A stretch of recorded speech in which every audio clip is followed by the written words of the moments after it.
I think today, customer experience is the new marketing.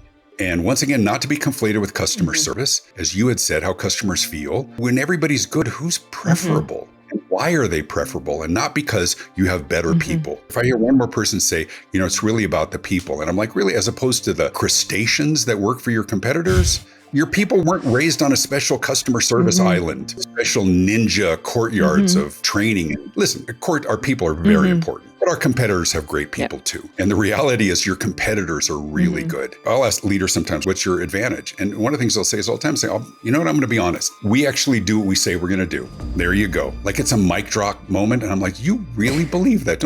Like your competitors are consistently underperforming? How on God's green earth are they staying in business with all of that, not doing what they say they're going to do? Everybody wake up. Your competitors are really, really good. And here's the worst part. Most of them are very, very nice people.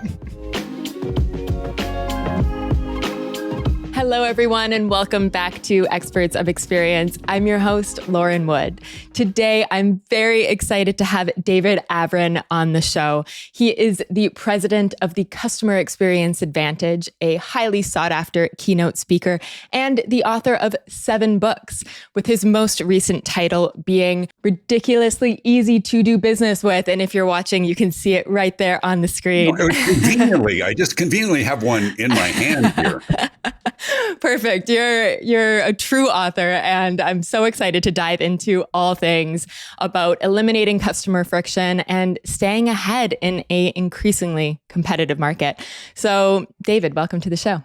Thank you so much. I think it's such an important subject to talk about. I think for so many of us, we're business owners, entrepreneurs, and every market is a competitive marketplace. And so what I really enjoy is the opportunity to travel the country, travel around the world. I've spoken in 26 countries to help entrepreneurs, people in business find where that true opportunity is for competitive advantage. And today, as we will talk about, I would suggest that that opportunity is in the customer experience. Thank you so much for teeing that up, because that's really why we're here. And Absolutely. I'd love to kick it off by starting to talk about your book, Ridiculously Easy to Do Business With, because it's such an important topic in CX today. It's something we talk about a lot on this show. How do we reduce the customer's effort, the work they need to put into actually driving the outcome that they want to drive? And so I'd love to understand from you, what do you think most businesses get wrong when it comes to being easy to do business with? Oh, I think probably what they get wrong most often is this assumption that what works well for them works well for their customers as well. And I was talking on a different podcast, and somebody asked, like, why do you think that businesses just don't get it? And I said, I think they do. I think businesses do get it. Everybody's working hard. Everybody's trying to, I'll talk to business owners and others, and I'll say, what's your competitive advantage? And they'll be like, we really listen to the customer. And I look at them, I say, that's adorable. You really believe that, don't you? Like you're the only one that listens. I think I have a lot of respect for people in business, but I think what they get wrong is what they feel, and as from the business perspective, of what the primary drivers are. So if I ask them a question, where do you think your competitive advantage is? And they say, first of all, it's the quality, the commitment, our caring, trust. It's about the people. Well, here's what the research shows is customers are assuming quality. You wouldn't be in business if you weren't good. And they're prioritizing, no surprise, speed, right? Speed of access, speed of answers, speed of delivery, whatever that might be. Simplicity of process.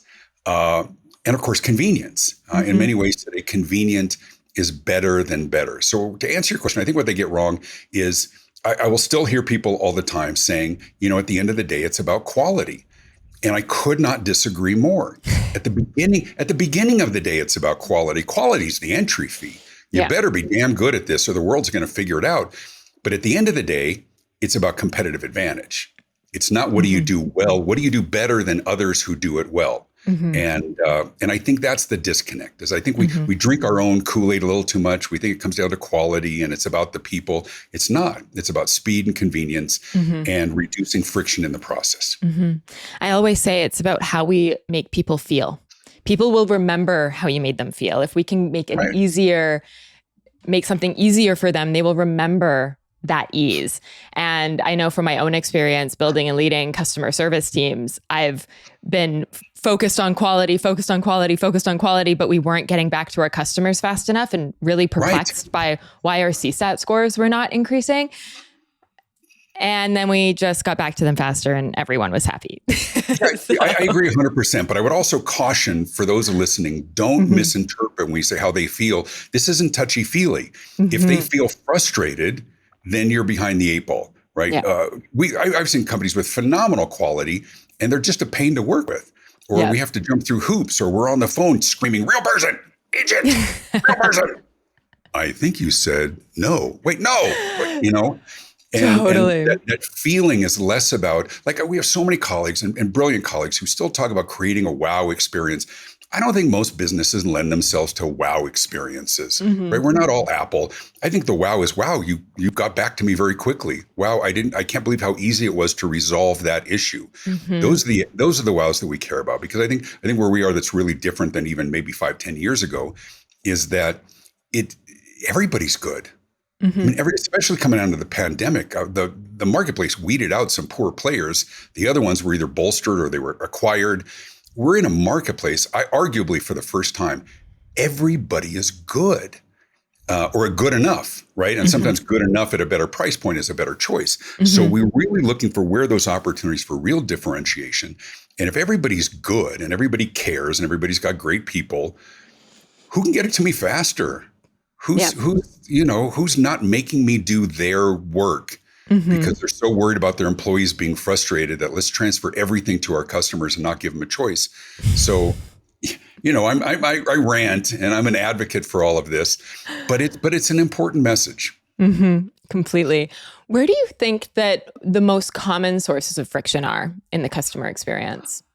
Oh, I think the most common sources is the perception of time wasted. That it should be. If you see people in line and they're throwing up their arms going, unbelievable, right? You know, that's a pretty good sign that somebody's frustrated. Yeah. And so I think and then the other parts, and we've all dealt with this, especially if you've dealt with like call centers and others as well. People get very, very frustrated with scripted empathy without resolution. Right. Oh, I understand, Mr. Avrin, how frustrating that means. It's like, don't read the script. So here's the issue. Here's what yes, Mr. Avrin. I'm like, no, don't read the script. Right. We're trying so hard to make sure that people feel heard. You know what? They care less about, well, let me put it in a positive way. They care more about issue resolution. Yeah. So being able to answer, don't placate us, just resolve the issue. And it's really, I'm telling you right now, it's with the amount of conveniences and options we have, it's a great time to be a customer. It is tough to be in business. Yeah. It's tough because while we on one hand are trying to have some measure of predictability in our customer's journey and predictability in process and behavior, which gives us predictability in revenue, right? At the same time, we probably have more diverse issues with our customers, and they have unique scenarios. We don't like unique scenarios. We want predictable scenarios. And so there's a disconnect because we're trying to predict it. We're trying to script it. And at the same time, people have very unique scenarios. And that creates opportunities for those of us who teach and share and help them through the problems. Completely. I want to come back to something that you had said around in the beginning about how companies are often kind of focused on themselves. We're like, oh, we have so many things to work through, so many complexities on our own end. We need to do all these things. It's very easy for companies to focus on themselves versus focusing on what are the pain points of the customer, and more specifically, what is going on inside that's then leaking outside? Like if we have delays that are happening for the customer, it typically comes back to something that's happening internally. And I'm curious to know how you've approached that with your clients and just folks who you've connected with over the years. There's a couple of ways of looking at this. One of them, of course, is that people are less patient with what they feel like is unreasonable delay or unreasonable complexity of process, right? We've got challenges of supply chain, but we're getting spoiled by companies who are very good at this, right? So if you aren't, and then the other challenge is what, when you talk about sort of how that bleeds externally, and we have kind of a pandemic of teams throwing others under the bus, even when there's no reason to. I mean, the amount of people say, I am so sorry, shipping screwed that up. Let me take care of that. Well, what did you just do? You tried to make yourself the hero and you threw your coworker under the bus. And the reality is, in most cases, the customer doesn't care whose fault it is. They just want resolution, right? We throw each other under the bus all the time. Oh, sorry, admin screwed up scheduling that. Let me take care of that. Or, of course, we aren't empowering our people, and then we just get transferred again and again and again and again. It's very difficult to be in business. And once again, I don't think that companies don't have an understanding or care about what their customers are going through. I think they create scenarios that seem to work. They're cost efficient, and they're somewhat predictable. The problem is, in becoming cost efficient, and we're dealing with a lot of different subjects, companies are very enamored by AI. They're very enamored with chatbots and voice assistants. And meanwhile, people are getting very frustrated on the other end because it's harder to resolve issues. And let me delve into another area, because I've been pretty vocal about this as well. Is I have a real heart for customer center call center employees. What a tough job. And we know the attrition rate is horrible, upwards of 40% or more. But part of that is the fault of the organization itself, because it's so difficult to get to a real person. We have to get through so many levels of chatbot and AI. By the time we get to an actual real person, maybe in a call center, we're already at a 12. And these poor people are only dealing with furious customers. And I've had a lot of calls from some saying, help us, because our customer service personnel are taking a level of abuse like they have never in the past. And it's not because people are more unreasonable. It's just the issues are harder to resolve. And by the time we get to them, they're just getting abuse all day. So there's a lot of challenges. Companies are doing their best, but I think we're also in the middle of a bit of an experiment right now. How much are we willing to put up with? How many self-checkout, times do we need to be redirected because they don't have enough people working the checkout? So, I mean, I think it comes down to the opinion that a call center is a cost center. And it's just something that has plagued the customer experience industry, and especially customer service, is that we see, okay, let's try to deflect customers from actually speaking to a person because it costs too much for them to speak to a person.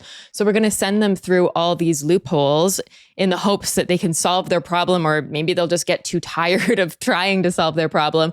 But what is that then doing when the customer does get through to speak to the person that they had wanted to speak to in the first place? And I think that's where we have major dangers in AI. I mean, I'll give an example.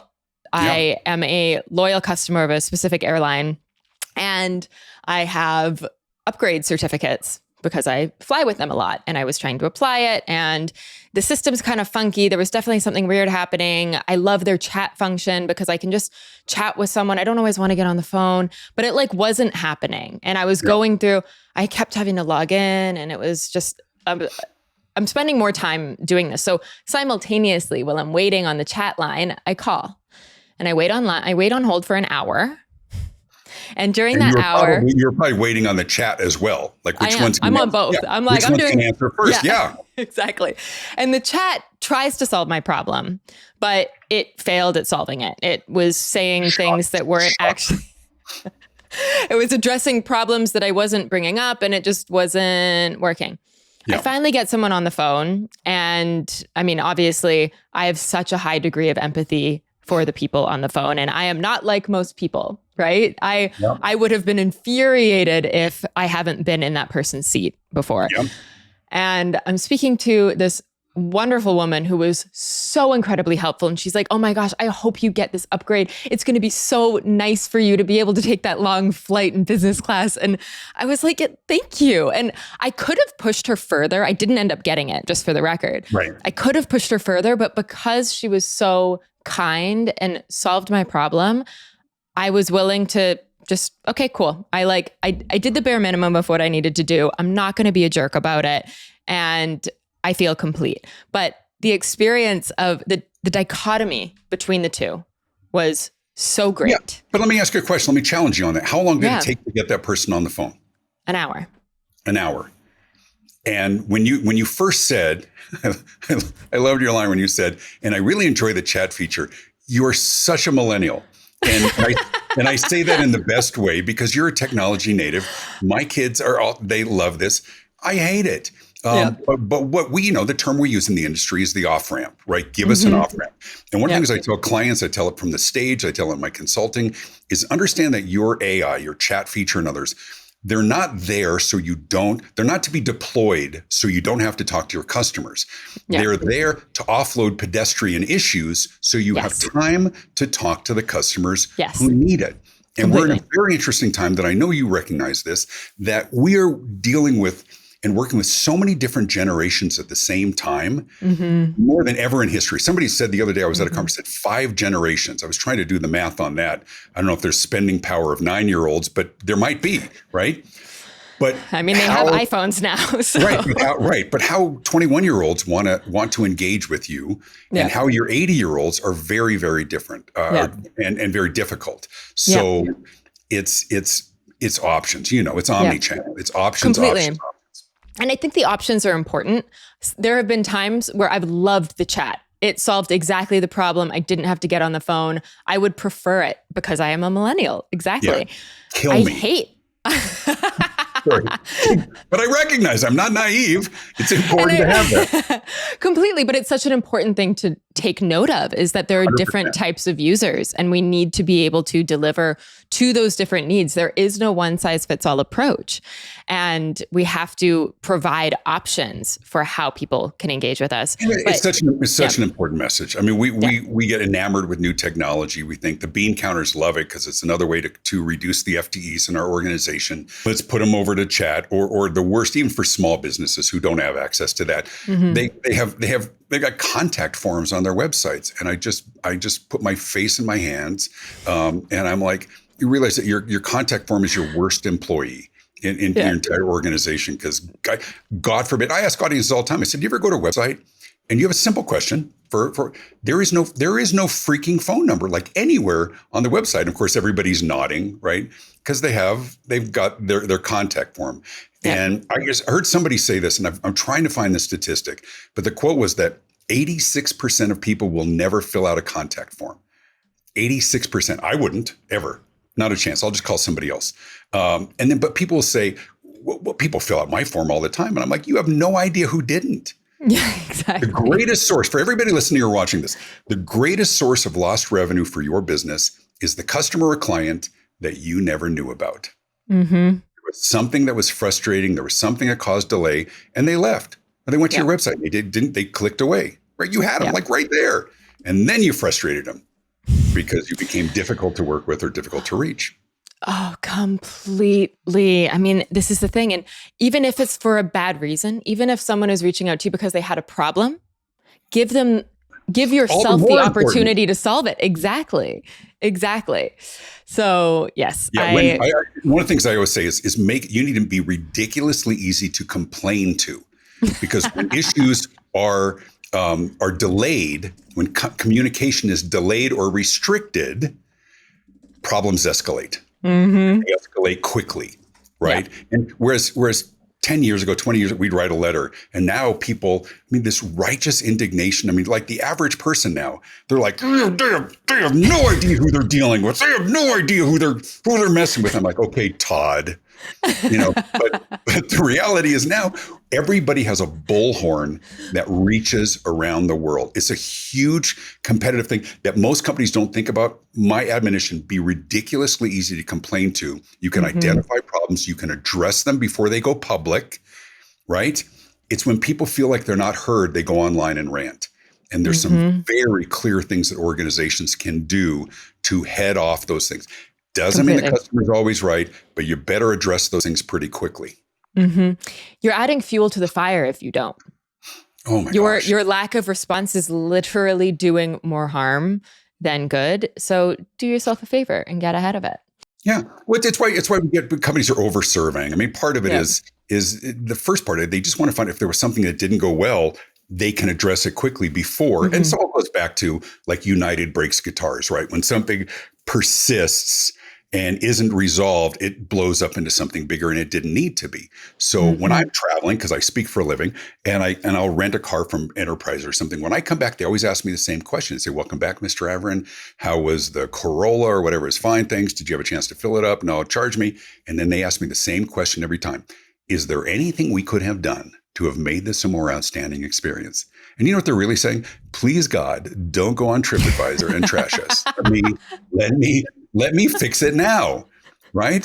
So if you get a survey and it comes back, 1 to 5 stars, and you do 3, somebody follows up. Like, what was it? Something we can, because it goes online and it never goes away. It's what I tell my kids who are no longer kids.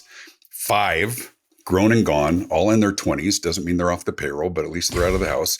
But I would tell them, and I would tell their friends growing up, I'd say, you know the difference between love and the internet?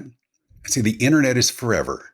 And it's a horribly cynical thing. It's a terrible thing to tell yourself. But the point is, this stuff doesn't go away. So we have to we have to eliminate the friction, the points of frustration. We've got to address issues early, lest they perpetuate online. Completely.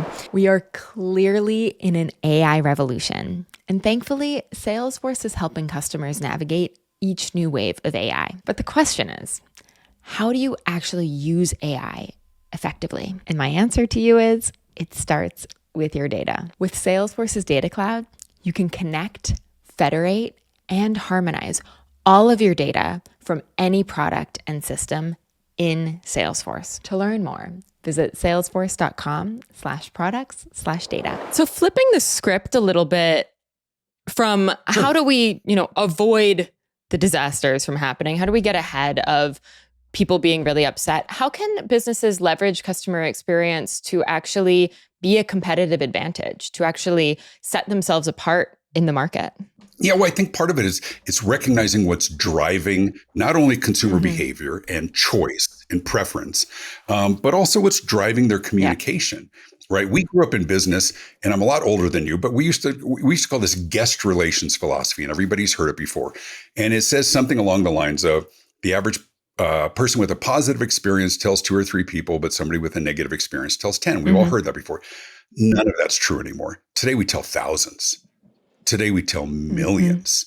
So the importance of that positive experience is crucial, because once again, people have a bullhorn that reaches around the world. So I think it's an important distinction between customer service and customer experience. I think we know how to be nice to people. It's certainly very important.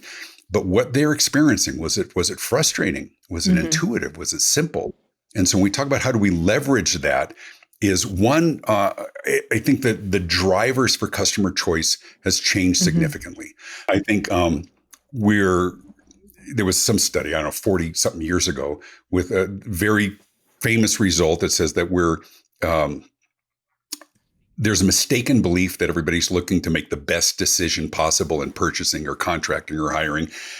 And the reality is we're looking to avoid making a bad decision, right? So how do we avoid making a bad decision? Well, we do that by we look for social proof. If we're going to a restaurant, what did people think about it? If we're going to a movie, look at Rotten Tomatoes. Doesn't mean it's the final arbiter of our decision, but it's a huge influence. And so most people will look online before they make a purchase. They'll look on Amazon who's got the 5-star rating or whatever that is. So the experience is real important because it creates this tangible trail of experience that we leverage. And so I think that's one way that we leverage it in a big way. And I can't remember the other one because I just all good. No, but what you're saying is something that's ringing so true to me. I don't buy a single thing pretty much ever without looking at a rating first. Because that's the world that I've grown up in. I don't go to a coffee shop without looking at the rating. I don't buy a top without looking at the rating or a review or seeing what someone else has said. Like, why would I? I don't need to. Yeah. So, well, the message is be the safe choice, right? I've been talking about this for years.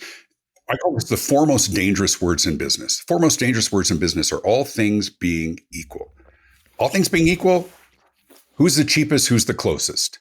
Right? I guarantee you most people are not aspiring to be the low price leader in their category. And so when all things are equal, who's got better ratings? Who's got better comments? Otherwise, you are going to play the price Mm-hmm. game. Then it's going to be cheapest and Mm-hmm. closest, and I don't want to play Mm-hmm. that game. And so it's so important that we create that great experience, that we minimize the Mm-hmm. friction, that we address issues very, very quickly, that we walk our customers' Mm-hmm. journey with fresh eyes and ask a Yep. different question. Not just, are we really good at what we do? But are we, as I like to say, I think this is a real Mm-hmm. opportunity, ridiculously easy to do Yeah. business with? Completely. Completely. Quick little book plug in there. Yeah. So when did you start writing about customer experience? I'm curious. You know what? Fairly recently, I think it was about 8 years ago, I had spent, this is actually, I think, telling. I'd spent most of my career in marketing and Mm-hmm. branding. And my work was with helping organizations better craft the persuasive messaging and the words that better differentiated, that more clearly defined what it is that Mm-hmm. they did and how they differentiated from others as well. But I recognized that the world was going through a very significant change, and not that your own marketing and your messaging was unimportant, but it became less important what you say about yourself than what other people were saying about us. Because it was a very different world 15 years ago. We didn't have social media. We didn't have social proof. We had the neighbors. We had who had the most clever jingle, who had the most persuasive, taglines, right? Head and Shoulders saying, that little itch could be telling you something, or the Wall Street Journal is the daily diary of the American dream. Oh, it hits you. Well, now, and your question was about, I made a switch. I made a significant shift, not because I was chasing what was hot, was I realized as a business consultant, and I've had one-on-one conversations with over 8,000 company CEOs over the years, that the pain points were different. The drivers for customer decisions Mm-hmm. were different. And that was the research that led into my book, Why Customers Mm-hmm. Leave and How to Win Them Back. And we're in 5 languages now. And so my whole message, I think today, customer experience is the new Mm-hmm. marketing. And once again, not to be conflated with customer Mm-hmm. service, but I think how, as you had said, how customers feel, um, when everybody's good, who's Mm-hmm. preferable? And why are they preferable? And not because you have better Mm-hmm. people. If I hear one more person say, it's really about the people, and I'm like, really, as opposed to the crustaceans that work for your competitors, or the mollusks. I mean, your people weren't raised on a special customer service Mm-hmm. island, in special ninja courtyards Mm-hmm. of training. And 21 years old, they were sent into the world, and you were lucky enough. Listen, our people are very Mm-hmm. important, but our competitors have great Yep. people too. And there is this pandemic of uh, of organizations drinking their own Kool-Aid. And I'm like, you're really good at what you do, but you haven't created the cure for cancer that tastes like chocolate. You're not that good. And the reality is, your competitors are really Mm-hmm. good. I'll ask leaders sometimes, what's your advantage? And one of the things they'll say is all the time, you know what, I'm going to be honest. We actually do what we say we're going to do. There you go. Like, it's a mic drop moment. And I'm like, you really believe that? Don't, like, your competitors are consistently underperforming. Like, how on God's green earth are they staying in business with all of that, not doing what they say they're going to do? Everybody wake up. Your competitors are really, really good. And here's the worst part. Most of them are very, very nice people. We're all just trying to make a living. Stop thinking that at the end of the day, your quality is so superior. Quality is very important. Don't misunderstand me. Everybody's Mm-hmm. good and everybody's working hard. They'd be your friends if they aren't already. We have to look for legitimate ways of standing out and standing Mm-hmm. apart. And one of the things, and I know that we're in alignment on this, is reducing friction in the process. When you're competing against somebody else, if you're a pain in the butt to work with, if you're hard to get a hold of, if you're not very responsive, your days are Mm-hmm. numbered. Mm-hmm. We're just not going to put up with it Completely. anymore. I actually want to come back to something you said because I think it's so important. The difference between customer experience and customer service. I think a lot Yeah. of the time CX is considered customer service, which, like, yes, and I'd love to have There's a connection. Yes, I'd love and to have you're your right. definition of customer experience. I think customer experience is everything that this sounds so repetitive, that your customers experience. I should have a much better answer. Mostly, it's sort of the baseline. I think customer service is incredibly Mm-hmm. important, But we've been talking about it for 60 years. I think we know how to be nice to people. Granted, we've got to indoctrinate our new employees. Here's our culture. Here's our expectations. But how we do business as consumers, and we're all consumers, right? We're all customers and clients and patients. How we expect to do business is markedly different than it was 20 years ago. How we expect to engage and communicate and pay. You go to an organization now, and I mean, I get asked this all the time. Do you take Zelle? Do you take Square? Do you take Stripe? Do you take PayPal? I mean, the answer is yes. My God, they're trying to pay me. No, please don't. You must only do business with me the way I dictate to you. It's so naive. And the hardest part is really good people in business. They're just so used to doing business the way they do business, and it works. And now I've got to suddenly do it like. Customer experience is so important today because the process and the mechanisms and the reasons why we do business and frequent certain businesses is just so different because the world is different. And so we think about, for all of us, how our life is different, how we engage and communicate digitally and otherwise. Why would we think for a minute that the way we've done business for 20 years will be the same? Just ask Toys R Us. Or Bed Bath & Beyond. I mean, we can lament the loss and the nostalgia of a Toys R Us. I guarantee you not one person is struggling to find toys. My God, I can't. Now that Toys R Us is gone, again, Bed Bath & Beyond is gone. How do I find towels and soap? Gee, no, I can actually just press a button on my phone and it'll show up in a couple hours. It's a great time. It's a great time to be a customer. Totally.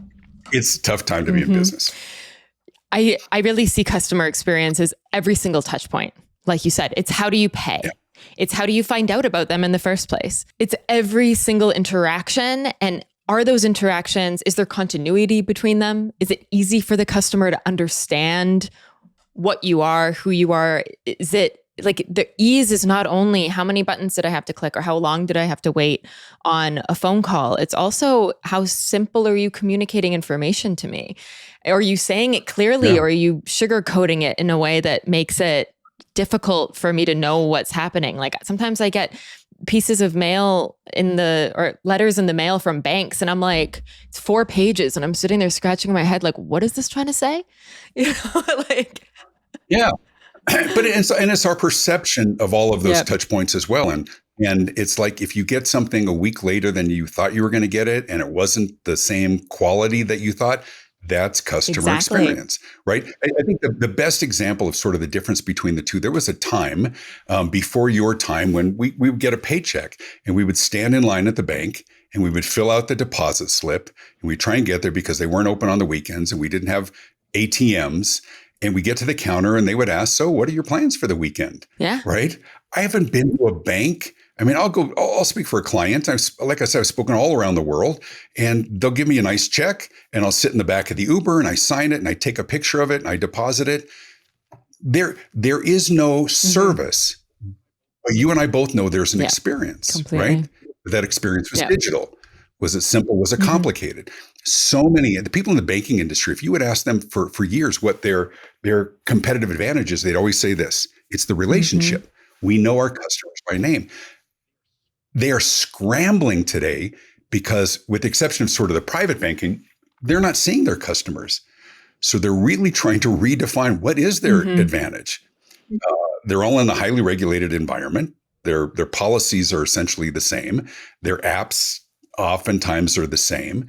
And so I don't know what the answer is right now, but they're asking it a lot because what they traditionally thought was their advantage is different because how we engage, how we experience doing business with them is markedly different than it was half a generation ago. Completely. So talking about leadership for a second, I know you just said you've spoken to 800 CEOs one-on-one. 8,000. Okay. You're talking a lot.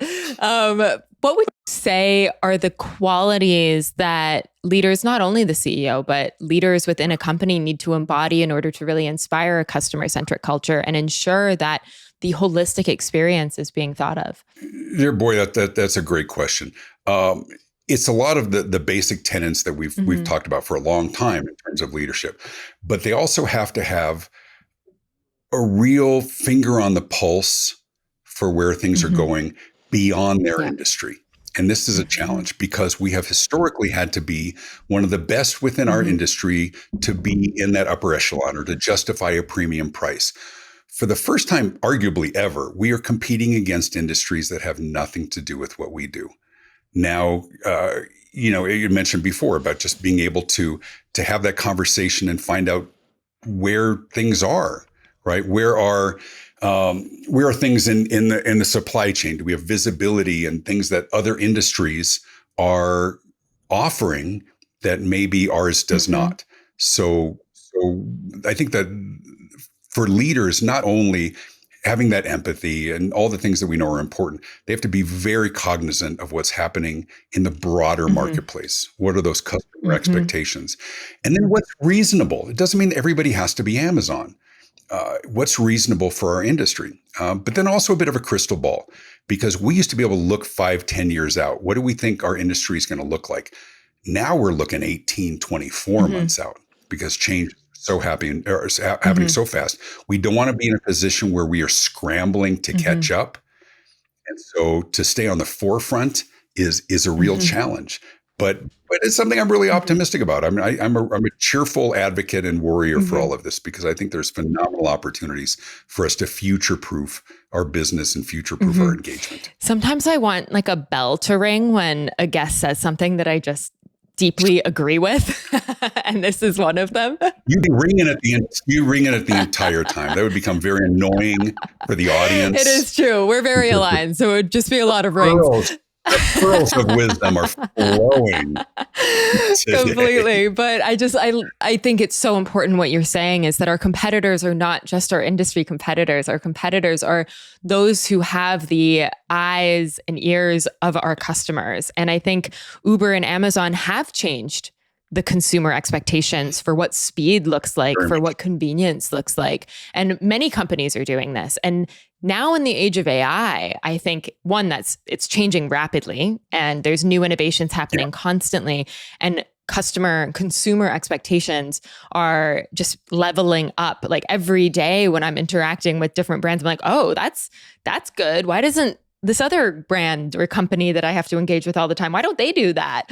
And so we have to be looking for inspiration everywhere. And I think one of the best practices that I personally enjoy, because I'm a total nerd for this, and I would advise anyone to do this, call the customer service line, get in the chatbot line, actually go through the experience with different brands to see what are people doing that's working well and what are they doing that we need to avoid. Yeah, super smart. I think we have to be very conscious of what's happening. Now, the other thing is, for those who are entrepreneurial, in other words, don't get paralyzed by this. You don't have to do everything, but you have to do some things. And you have to be, if you can especially identify what's changed, talk to the millennials on your team. Make sure when you're doing strategic planning, it's not just a room full of old white guys. Coming from an old white guy, trust me, we need that diversity of opinion, of experience, of perspective. One of the members of my team is a young woman who's 26 years old, beyond brilliant. But God, has she given me a perspective that I would never have had. When I was writing this book, I ran chapters by her because she gave me, here's the millennial perspective. I talk about it because I'm ranting, there's things that I hate. She goes, I love that. Right. And I'm like, that's important. And my wife is sort of a really good balance for that as well. But get that diversity of opinion and experience. And just because you feel it, just because you like it or are frustrated by it, doesn't mean that your customers will as well. This is not a time to be trusting your gut. Trust the marketplace, trust the data, because the world's changing. But once again, you don't have to do everything. And it can be overwhelming, especially, even looking at marketing. You're like, now there's Twitter, and now there's X is this, and do I do Snapchat, and where's your market? You need to be there. Completely. Right?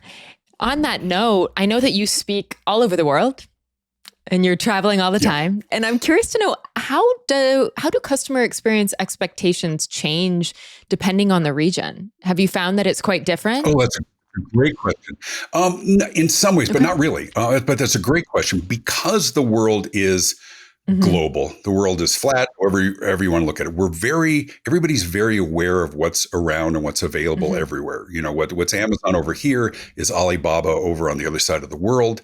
Uh, the expectations, there's cultural differences in terms of, how do I put this? Mm-hmm. Kindness, that some of the rude things that we might get in America, even though most are good, you wouldn't find in Mm-hmm. Singapore, right? There's just a wonderful culture there. I think the real difference is potentially expectations in terms of Mm-hmm. speed.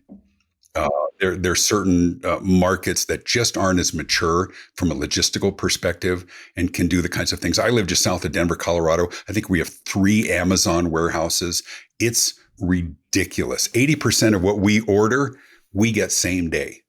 Same day. I mean, I remember if you wanted to send flowers to a friend who was sick, you had to get the order in by 10 a.m. if you wanted it delivered same day.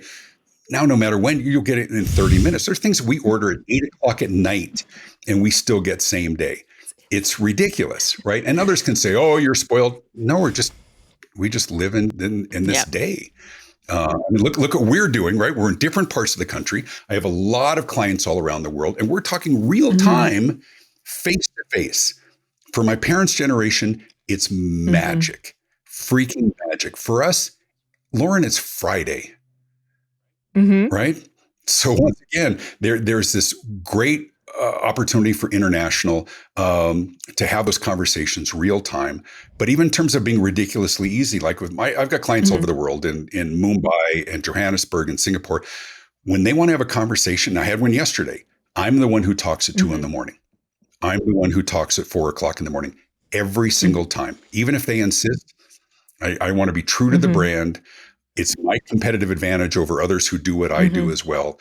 Uh, but I think it's important that we understand those cultural differences. But I think we've all come to expect just a whole new generation of Yeah, conveniences. completely. And I think as the internet has brought us closer and closer together, those differences, like I remember 15 years ago in college doing a class on cultural differences and how you should speak differently to people in different markets. And I've actually traveled to a lot of those markets and lived in a lot of those markets. And it's not really that different anymore.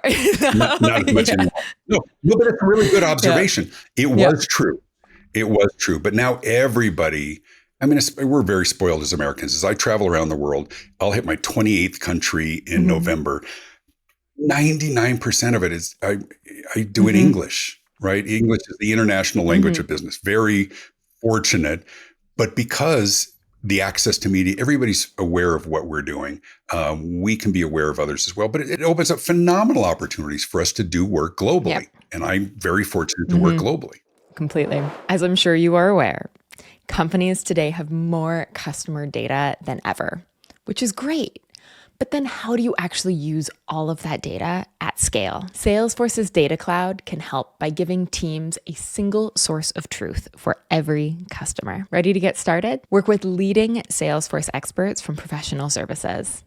Visit salesforce.com/products/data to learn more. I want to talk to you really quick about AI and the balance of Yeah.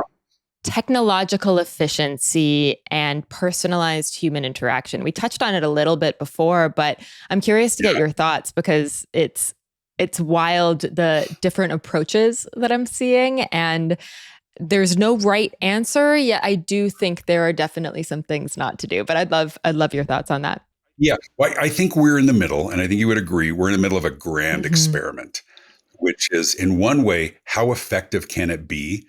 And the other one is how much are we willing to put up with before there is that the law of diminishing Mm-hmm. return, right? We keep cutting the people and switching it to AI, and at some point people are going to have had enough, and then they move on to something else.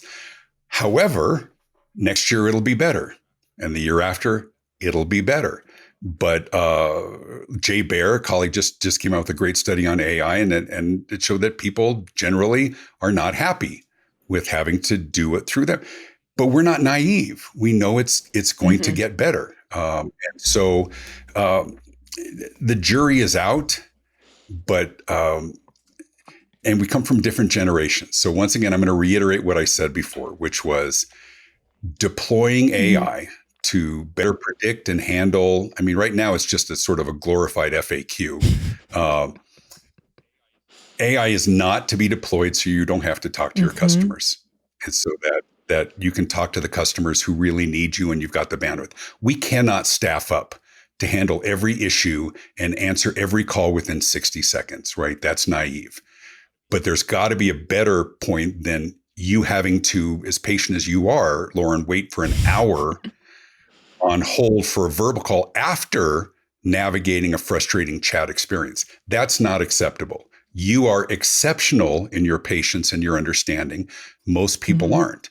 And so when we look at the cost of customer acquisition or customer conversion, right, from whoever the current vendor, that we will lose them at a point of contact because they're frustrated that they can't resolve an issue, in my mind is inexcusable. We've got them. They're already a customer or they're already on the precipice and we spend so much money on customer acquisition and then we relegate the retention to call centers or AI or offshore BPOs. And do I think I'm smarter than the people in the back room at major companies? No, but I think they're missing something. I think they're missing an opportunity because the bean counters have a little too much. I mean, CX has got to be in the room when these decisions are being made. There needs to be a CX. There you go. What a concept. What a concept. It's actually been really interesting as we've had this show because I have gotten the opportunity to speak to chief customer officers and VPs or senior vice presidents of customer experience that are not just running the call center. They're thinking about the customer experience for the company strategically as almost an internal consultant just focused on CX. And like, why doesn't everybody have that? I feel like it's just an essential role. And I see. And we've got colleagues. Gene Bliss has some great content around that. Who is that person internally? And I think more and more organizations get it. I think too many people still conflate CX with customer service. And in many cases, customer service in an organization is nothing but the complaint department. And we know that it's far more important and far more robust a subject to be tackled. 100%. Couple last questions for you. One, I'd love to know, do you have any favorite books or resources on this topic for anyone who wants to go and learn more? And of course, you are free to plug your own publications. You know what? There's an outstanding new book called Ridiculously Easy to Do Business With. It's a practical guide to giving customers what they want, how and when they want it, by David Avrin. But I'll tell you, there's some other ones. Of course, Ridiculous Hospitality is a classic. I just got done reading Roger Dooley's book, Friction.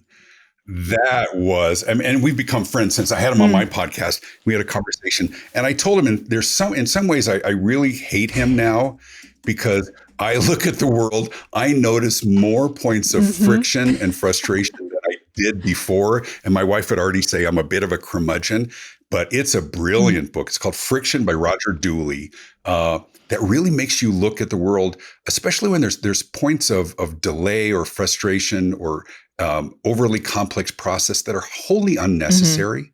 And in many cases, they are just because that's the way it's been and they have yet to be disrupted, but they are ripe for disruption. So yeah, I mean, there's so many. And of course, anything by Jay Baer or Shep Hyken is awesome. And they've done some really great studies of late as well. And we're all competitors, but we're colleagues and we're great friends. And I have just great respect for the work of my colleagues as well. We're all warriors for this cause to help organizations reduce the friction, be less of a pain. And I think for those who take it seriously, I think the future is really bright. I think it's a cool time to be in business. For everyone listening, we are out there for you, trying to make your lives easier. Yes. Yeah, and we actually had Shep Hyken on the show a few months ago. So go back and listen to that episode to all of you listening. It's great. And friends for amazing. That's years, great. Yeah. So I have two last questions for you. And we ask all of our guests these questions.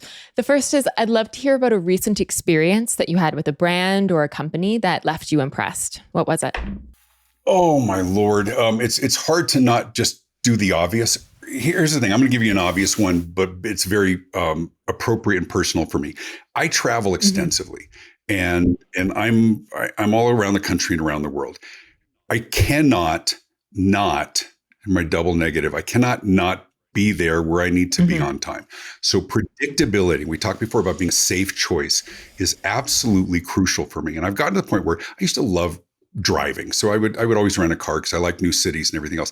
I don't do that anymore. I can't take the time to get on the train. I am an Uber fanatic because the part that's so attractive for me is that their predictability, their visibility. I choose what car, what price, what time. I can see where they are. I can see where they're turning, and there is such a high level of reliability and predictability that helps me and allows me to focus on what I need to do. The other, of course, is TripIt as an app, because everything's there in one place. That just my whole life, but predictability and reliability are absolutely crucial, because I may have 5,000 people waiting for me, and I can't take a chance. So there's an obvious choice, but it's a really important one for me as well. Yeah, I could not agree with you more. And then my second question is, what is one piece of advice that every customer experience leader should hear? What works for you and has historically worked for you isn't necessarily preferable for your customers. I wouldn't go far as say what works for you doesn't work for them. I think what works for them, for companies, works. They've got experience with it. But today we're in a different place. It's less about competency and much more about preferability. It's not, does it work?